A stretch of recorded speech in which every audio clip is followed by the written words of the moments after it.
Halo teman-teman semua, selamat datang lagi di channel Hendra Jaya, channel yang membahas tentang seputar usaha peternakan, yang masih membahas tentang seputar usaha peternakan jangkrik.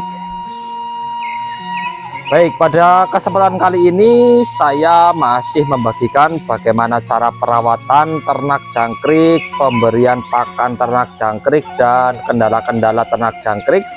Apabila kalian baru menemukan video saya mohon bantuannya untuk like, share, subscribe, dan komen agar channel ini bisa berkembang dan selalu memberikan informasi-informasi terbaru seputar usaha peternakan jangkrik. Dan di sini seperti di layar kalian semua, di sini sudah ada kandang jangkrik full triplek, dan ukurannya ini ukuran kandangnya.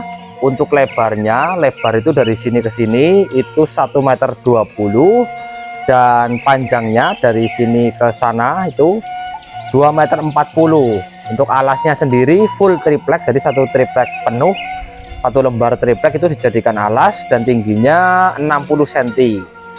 Nah, untuk satu box ini diisi kurang lebih 2,5 ons telur jangkrik. Dan untuk jangkrik yang saya ternak ini jenisnya jangkrik alam, jangkrik celiring. Dan kesempatan kali ini kebetulan baru saya berikan pakan, yaitu pakannya pakan dedaunan. Di sini soalnya sedang musim panas, dan cara perawatan di musim panas ini seperti ini, jadi kita perbanyak pakan dedaunan. Nah, untuk pakan dedaunan sendiri, selain untuk menghemat pakan pabrikan, itu adalah agar menjaga kelembaban di dalam box, agar tidak terlalu panas kondisinya. Nah, ini bisa kalian saksikan di sini kondisi jangkrik di musim panas dengan pakannya ini hampir 60% itu full dedaunan. Dan furnya ini baru menghabiskan kurang lebih 25 kilo saja furnya. Ini saya di sini perbanyak pakan dedaunan itu agar jangkriknya itu tidak terlalu panas, kondisi box jangkrik itu tidak terlalu panas, dan untuk menghemat biaya pakan pabrikan.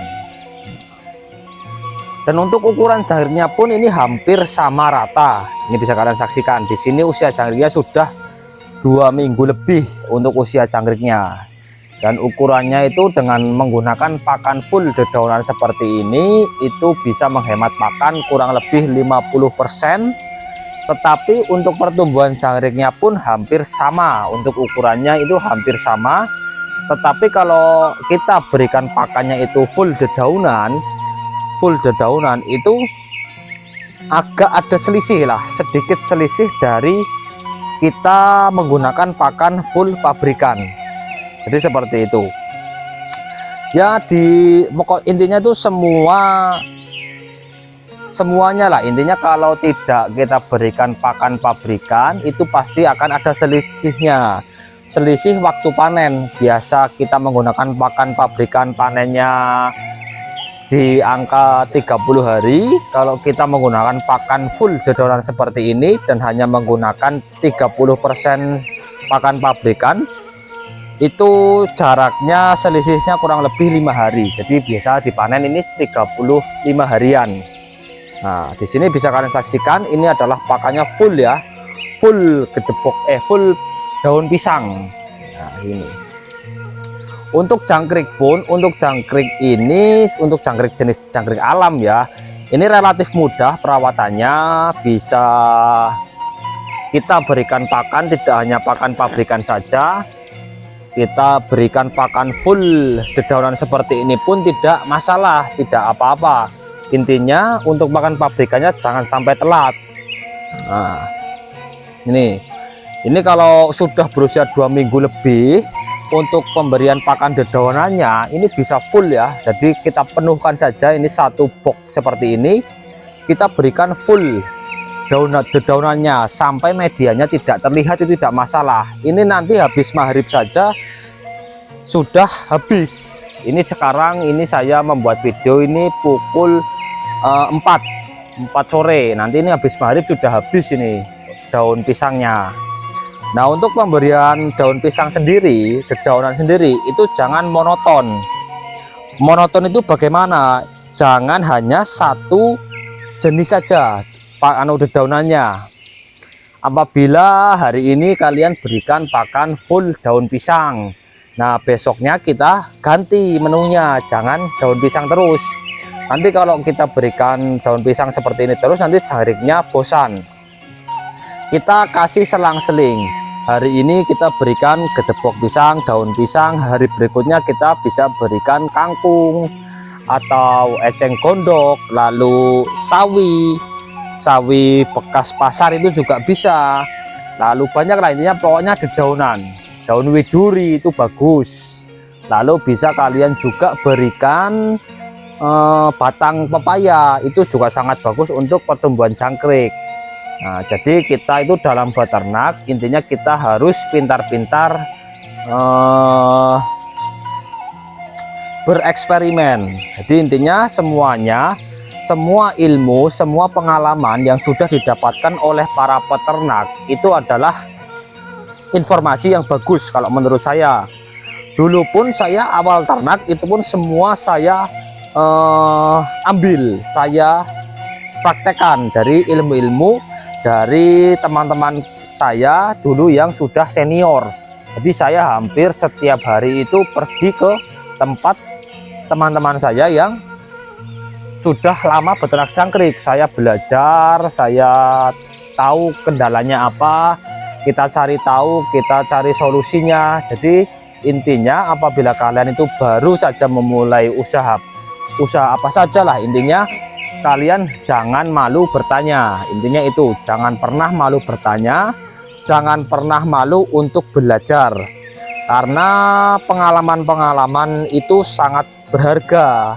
Nah, makanya saya membuat video di sini dengan adanya YouTube. Itu saya bagikan semuanya karena saya dulu pun pernah mengalami yang namanya kesusahan belajar. Karena dulu masih ada keterbatasan media sosial, belum banyak yang memposting tentang bagaimana tutorialnya beternak jangkrik.